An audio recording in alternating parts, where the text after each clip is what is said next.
sejahtera bagi kita semuanya. Pada video kali ini, kami dari kelompok 14 akan mempresentasikan hasil dari penelitian kami.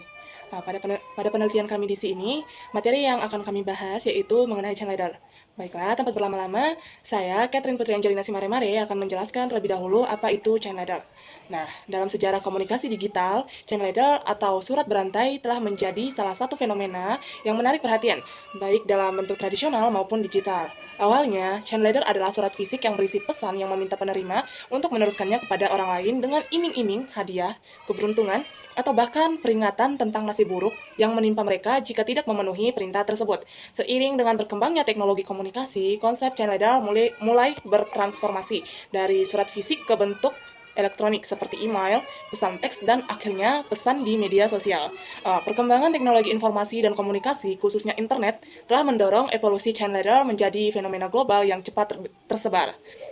Chain leader elektronik atau email chain leader mulai populer pada akhir abad ke-20 dan masih bertahan hingga kini. Meski bentuknya semakin beragam dan kompleks, kini surat berantai tidak hanya berisi permintaan untuk meneruskan pesan, tetapi juga menyerahkan informasi palsu, hoax, atau penipuan. Pada era digital, chain leader telah beradaptasi dengan platform-platform baru yang memungkinkan pesan untuk menyebar lebih cepat dan lebih luas. Misalnya di platform seperti Facebook, WhatsApp, atau Telegram, chain leader yang seringkali berisikan ajakan untuk ikut dalam suatu tantangan, membagikan postingan untuk mendapatkan keuntungan tertentu, atau bahkan memperingatkan penerima tentang ancaman yang tidak terbukti kebenarannya. Perkembangan teknologi ini menunjukkan betapa besar pengaruhnya terhadap cara kita berkomunikasi, serta bagaimana informasi dapat dengan cepat berkembang, baik yang positif maupun yang negatif. Dalam konteks ini, penting untuk memahami evolusi chain leader sebagai bagian dari perjalanan panjang komunikasi digital dan dampaknya terhadap masyarakat global. Lalu, saya akan membahas 5 dari 10 jurnal yang kami teliti. Di sini, saya akan menjabarkan judul daripada jurnalnya, lalu penelitinya, kemudian metode.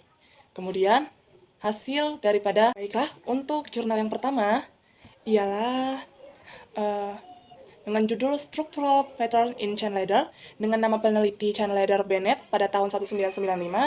Metode yang digunakan yaitu gabungan analisis konten dan jaringan sosial. Hasil yang diperoleh yakni surat dengan pola struktur tetap dengan sedikit modifikasi dikatakan lebih berhasil menyebar.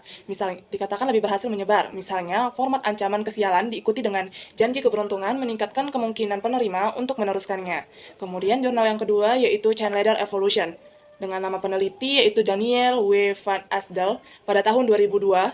Dengan metode yang digunakan yaitu pendekatan sejarah dan analisis dokumen dari masa ke masa. Lalu untuk hasilnya, yaitu chain leader telah berkembang dari media untuk doa dan amal menjadi alat propaganda dan penggalangan dana dengan pola penyebaran yang mirip dengan evolusi linguistik dan budaya.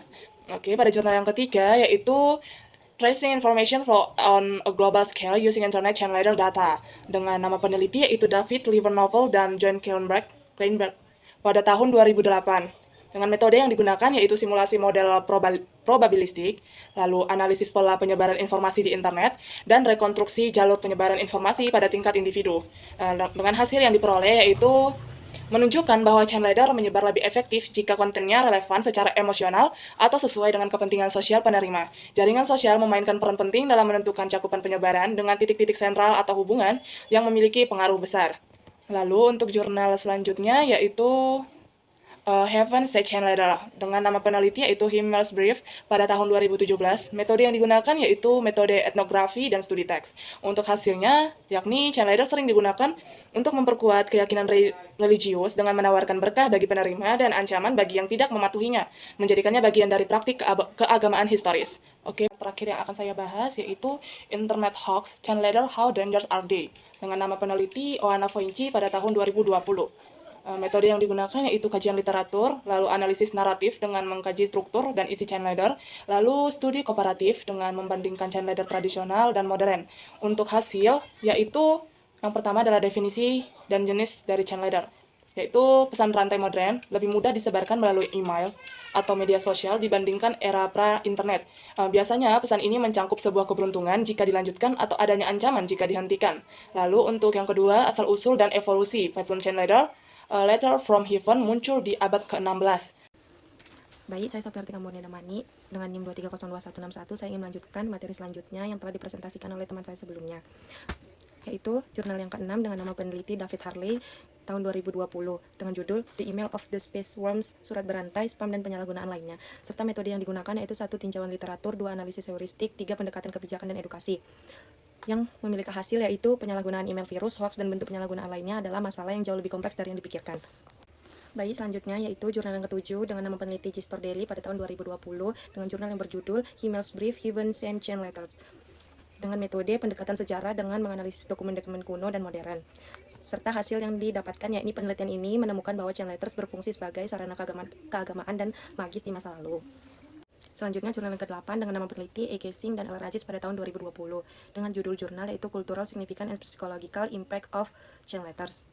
Serta metode yang digunakan yaitu pendekatan etnografis dengan wawancara, analisis naratif terhadap individu-individu yang terlibat. Dan hasil yang didapatkan yaitu penelitian ini menemukan bahwa chain letters sering digunakan sebagai alat untuk menanamkan rasa takut atau harapan dalam konteks budaya tertentu. Oke, jurnal yang ke-9 yaitu dengan nama peneliti Evi Troyan pada tahun 2023 serta judul jurnalnya yaitu Like Chain Letters as One of the Varieties of Electronic Correspondence. Metode yang digunakan yaitu metode deskriptif dan memilah sampel secara menyeluruh, serta hasil yang didapatkan yaitu menangkap pemahaman yang lebih baik tentang berbagai bentuk surat kebahagiaan.